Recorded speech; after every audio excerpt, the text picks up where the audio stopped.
Je vais le voir et parler avec lui. Je ne sais pas qui, moi je suis majeur. C'est le chapeau. Et souvent...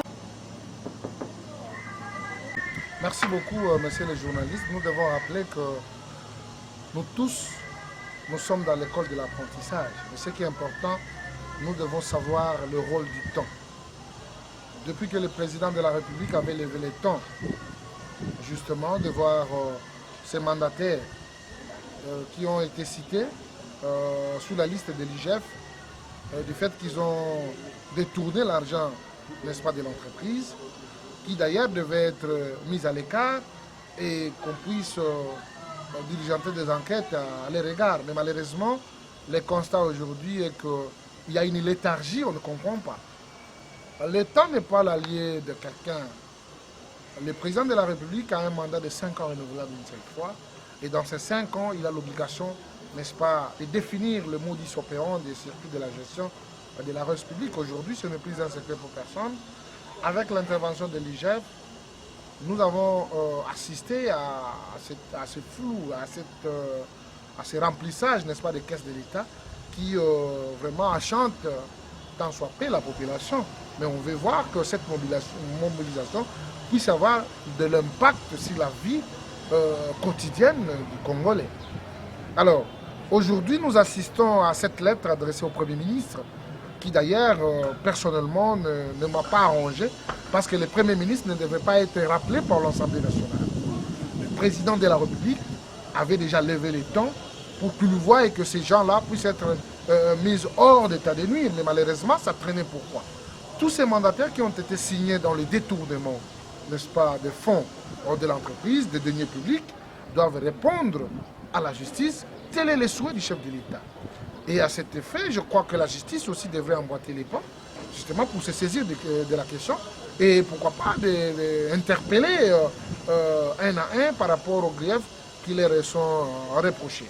Mais je crois que nous ne pouvons que jeter des fleurs à ces députés qui a rappelé au Premier ministre qu'il y a une léthargie et il devait se représenter devant la représentation nationale, qu'il nous explique, qu'il explique le peuple pourquoi il y a cette léthargie. Or que tous ces gens-là, il y a les preuves qui pèsent sur eux et ils doivent répondre devant la justice quant à ça. Et donc, c'est une très bonne chose. Louons le courage et surtout l'intelligence de ce député qui n'a fait que son travail d'un élu pour contrôler le gouvernement et pourquoi pas les entreprises publiques aussi.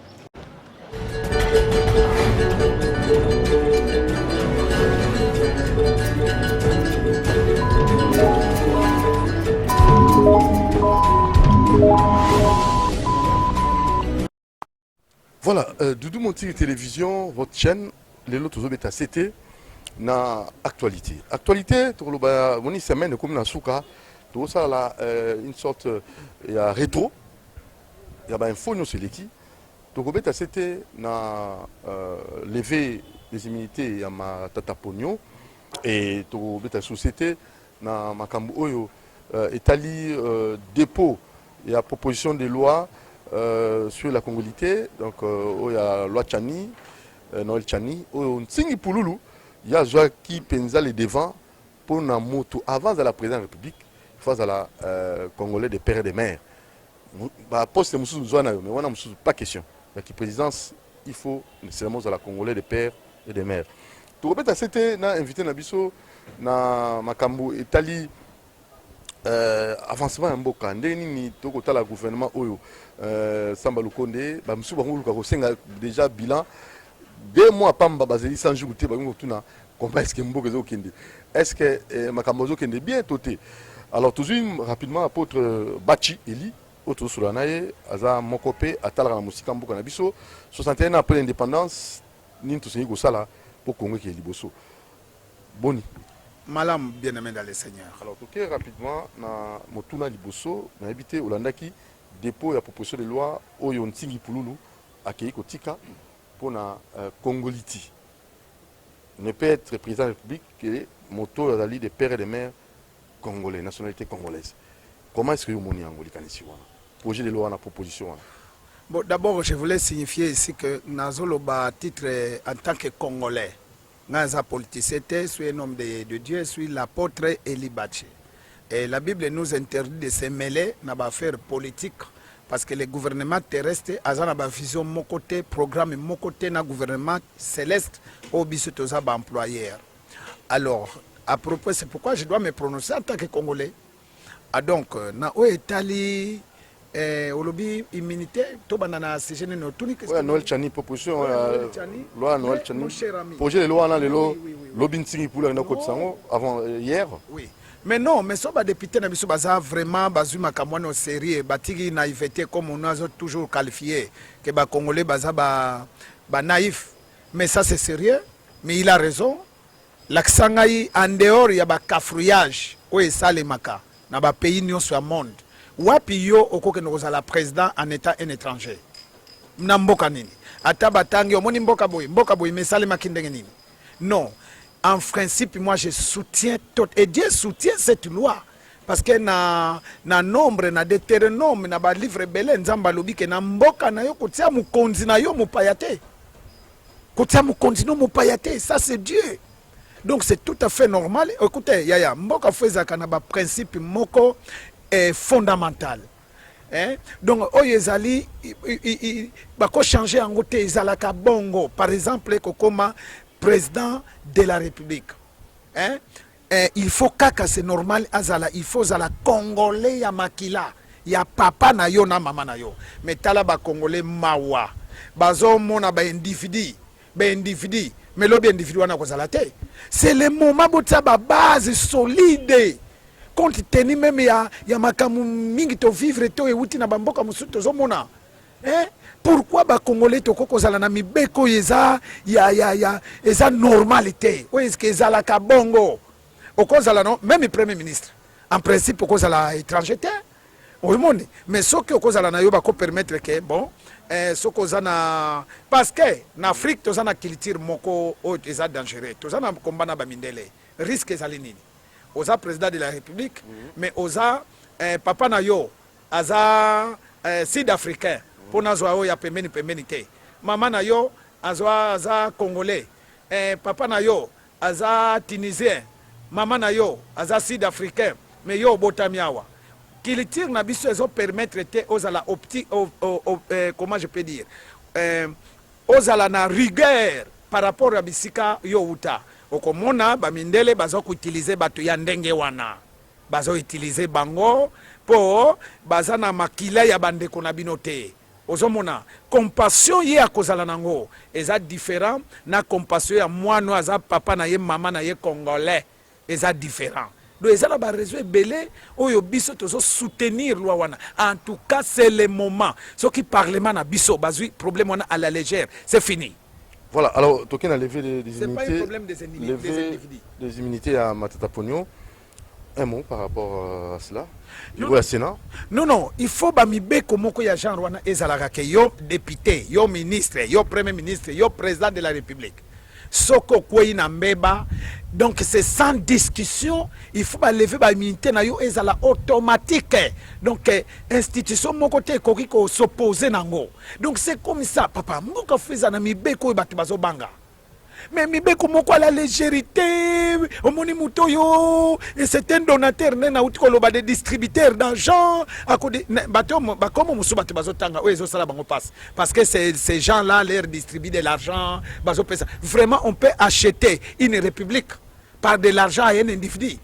Non, c'est pas normal. Donc tu es très d'accord, c'est ça la justice. Tu as déploré qu'il faut état de droit, justice et zonga. Et d'ailleurs non seulement matata pour nos papa. Mais président Lobina Bino ke ba mususu bazo kanga bango ba mususu bazo kanga bango te justice oyo wana mukonzi ya mboka alors que ye azana difficulté akoko se melete mais siko bino apesi bino nzela que justice bo sala oyo bino boko sala ngana zawa. Très bien. Alors toquer rapidement na likambo ya selon you. Tout à fait après l'indépendance, nini autre c'est ko sala ko tozwa makoki tozwa redécollage. Est-ce que ça na biloko yo monisi ou analyser pour mokonzi mboka c'est kosala pour Congo ki liboso? D'abord, mokonzi mboka asala nyonso na mawanzambe sunga ye toza kobondela pona ye à rétablir justice. Yami balé ezali mokonzi mboka a lutter pour que mibeko oyo papa, comment on peut accepter un ministre azala na basi 2 3 4 5 6. Donc moralité wana zanangote. Il faut mikolezo ya pose à la membre du gouvernement pour baye ba vie na yo privé. Osala kanini, osana bana boni, osana basi boni. Ba immoral, to les gens immoraux. To lingi bango li souste ba dirige mboka po akoyiba kaka to aider yete parce que charge le kiye azana combien de belles familles. Mon papa, si ko faute ya nani, mais bino bozozo mutu ano lebo protéger ye, boteye ministre akoyiba kaka. Deuxièmement, il faut gouvernement nabiso basali sa recensement. To yeba nanu. Toza combien qui est qui dans ce pays? Pourquoi bazobo ya tout ça la recensement? L'élection ya ngwane ezoya. Bakoye bisabiso listo toza combien? Toza boye. Nous tout ça. C'est le moment de rétablir nanu ba mibeko fondamental oyo et vendre sa kamboka lokolo ba ninga na biso na ba pays mosusu. Troisièmement, il faut mukonza mboka asala news tout produire. To produire papa, to la relance ya élevage, pêche, to soma ba bateau de pêche papa. Oyo no bazo yebisa ba commerçant ba kit sa poisson. Eza mabete, eza idée ya malamu parce que ya kenda ko somba na prix boy. Mais tant que bazo longola ba taxe, mais l'état zo perdre les sous. On moni que eza solution malonga te. Solution malonga, il faut gouvernement après sa impulsion ndenge nini classe moyenne ko telema ba s'investir na production locale biso peto banda ko exporter biloko na biso ba devise quota pour matsa budget na biso et puis to réviser constitution oyo so to raté ko réviser maintenant ça sera difficile pour na biso nous toza conscient ko banda na mokonza mboka tina petit peuple que constitution toza na una minute oyo eza malamu te. Mais ni ne zo ko empêcher bazo wela kaka l'élection eza mabete. Mais papa, mais tokozonga kaka toko tournoyer so to réviser constitution te. Ozomona makambo ya oyo nazoka ya seni wana. Mais papa, loi organique eza déjà promulguée. Erreur grave, ba politicien ba bima na makambo wana. Ba politicien ba bima bazala ba assistant ba politicien devoir na bango. Il faut dépolitiser la CENI. Il faut dépolitiser la CENI papa parce que il faut batuwana bango bazo ba témoin. Bango batia ba témoin na bisika na bango pour ba mona soki vraiment to kenera na biso problème ça. Donc il faut bango devoir na bango munene ba témoin. Batika ke ngo sala ka cafriage kuna. Omona IDPS na zo exemple. Pour na biso no sto ebiango. Na CENI utikoleka. Si batinda mutukuna. Mais mutuwana basenga ye rapport pesa biso rapport makambo zeleka kuna salango atika usalango IDPS va souffrir pour makambo wana donc oh papa lokuta so ba yebisino ke omoni neti mukonzi boyendenga zawana soki azui poste politique alongwe na parti politique ne lokuta c'est du mensonge à cause la kaka lokolo za mwana ndaku bino bozebisi lokolo za pa mama leki bosana ba leki no ba papa et c'est impossible ce sont des gros mensonges donc ba politiciens ba bima kuna deuxièmement bazo batu bakamba seni wana batu ba église bakamba seni wana mais mibeko ezala kata yo za muto église o représentant kingandi soko sali kafriage kuna bakangi yo mbo baba nananu ko sala audit ya makambo yo nanga tikali kotala ko sala mbongo abimisaki makambo nyonso wana kuna biloko asomba toyoka tozokende susuka na condition wana vraiment mais finalement toza ndenge nini basala nanu nanga IGF akita nanu kuna epai ya nanga